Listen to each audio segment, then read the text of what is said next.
Eu aprendi que o acaso não existe. Nada é por acaso. Tudo que acontece na vida da gente tem uma resposta. E aí eu estava conversando com o seu Fabiano sobre questões de mediunidade envolvendo alguns médios, né? E a gente naquele colóquio. E aí, quando sai a mensagem que Caminha lê, é uma mensagem de teor mediúnico, chamando a atenção para a nossa intuição.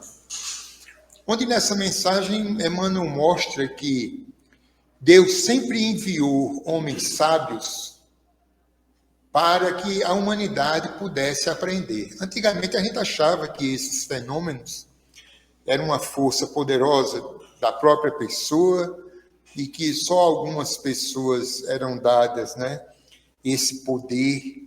E aí veio Allan Kardec mostrando que a mediunidade, todos nós temos-la, que esse intercâmbio entre o mundo espiritual e o mundo físico e vice-versa é uma normalidade. Nós estamos com 10, 12 pessoas aqui. Quem for um médium vidente pode observar que nessa sala vai estar muito mais do que 500 pessoas. E aí a doutrina espírita veio nos mostrar essa normalidade, que não existe fenômeno que não se explica através da natureza. Todos os fenômenos são naturais. E aí esse recado de caminho para que a gente acredite na nossa intuição. Às vezes a gente atropela, a gente quer resolver as coisas de uma forma assodada, achando que tem que ser daquela forma, e eu vou falar isso para fulano, vou falar para ciclano, e eu vou resolver do meu jeito, acabou. Só que o nosso anjo de guarda está aqui do lado, buzinando, olha, faz tal coisa. E às vezes a gente nem percebe. Se todos nós formos fazer uma visita, vou pegar um exemplo lá, onde tem aqueles jovens lá no Lar do Garoto, e uma pessoa, amiga minha, trabalhou lá, e ela disse que a maioria dos que cometeram crimes, principalmente crimes que acabou com a vida de pessoas, eles não sabem por que fizeram aquilo. A gente sabe que há uma conjuntura de vidas passadas e que ali houve um encontro de pessoas que se deviam umas às outras e que alguém, infelizmente, não perdoou e comentou com aquilo. Então, na vida da gente é assim, em casa, às vezes, por isso que quando às vezes uma criança nossa faz uma traquinagem muito grande e a gente dá vontade de dar umas palmadas nela, é preferível que a gente não dê naquele momento. Que a gente espere para ver o que foi que levou aquela criança a cometer aquela situação. Aí talvez pode ser que a gente evite um dissabor, ou pode ser que a gente aplique mesmo aquela corrigenda que a gente via que é necessário.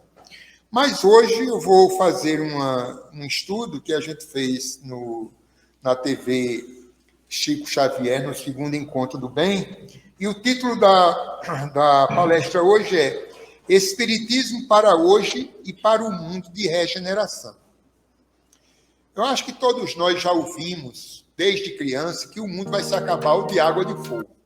Eu não sei vocês dessa geração nova, mas a minha, que eu fui criada aqui no bairro do 40, eu ia para a cama dormir chorando. Eu não aceitava isso. Quer dizer, quando é que esse mundo vai se acabar? E aí eu ficava chorando, meu Deus, eu vou queimar no fogo, ou então vou me afogar e eu não sei nadar. Na realidade, né, essa ideia que de toda a humanidade na Terra, ou de quase toda, né, tinha uma certa lógica, mas não dessa forma, de que o mundo vai se transformar sobre um cataclisma, um furacão, um terremoto, um asteroide que vai vir e vai acabar com a Terra. Mas, na realidade, a gente sabe que a transformação, depois que a gente veio com a doutrina espírita, é uma renovação interior. É tanto que se eu for uma pessoa má, se eu cometo muitos crimes, quando eu desencarno, eu vou procurar amizades nesse meu teor. E nessas amizades, algumas há que são piores do que eu. E vão me deixar em situações muito difíceis. Então, um atropelamento que eu tive nessa morte, ou alguém tirou a minha vida, com uma arma qualquer, não fez com que eu chegasse do outro lado, sorridente, tranquilo, porque a morte do corpo físico me transformou. E a gente sabe que isso não é. Então, essa transformação só pode ser moral. Por isso que o Cristo, todas as coisas que nós discutimos aqui, a gente tem sempre que levar para o Cristo.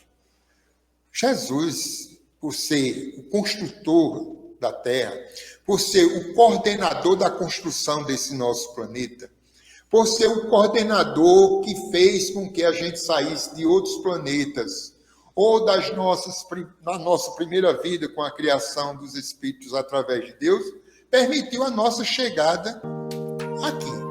Então, ele é categórico em dizer o seguinte: homem, conhece a ti mesmo. Um sábio da antiguidade já vos disse, fazendo alusão a Sócrates. Então, a nossa mudança não é uma mudança catastrófica em termos materiais, e que isso aí ocorre. Semana passada eu vi vários meteoros caindo no Rio de Janeiro, outros aqui no Nordeste. E pode ser que tenha algum ponto que uma bola de fogo daquela devaste uma comunidade. Mas se Deus é justo, se ele é inteligência suprema, se nós somos filhos, e se ele nos dá, através das oportunidades para quem a gente se melhore, por que ele vai acabar conosco? Privando-nos de nos melhorar. Então, aí vem a doutrina espírita lá na frente com a mesma proposta do Cristo, do autoconhecimento, do conhecer a si próprio, com a proposta da renovação íntima.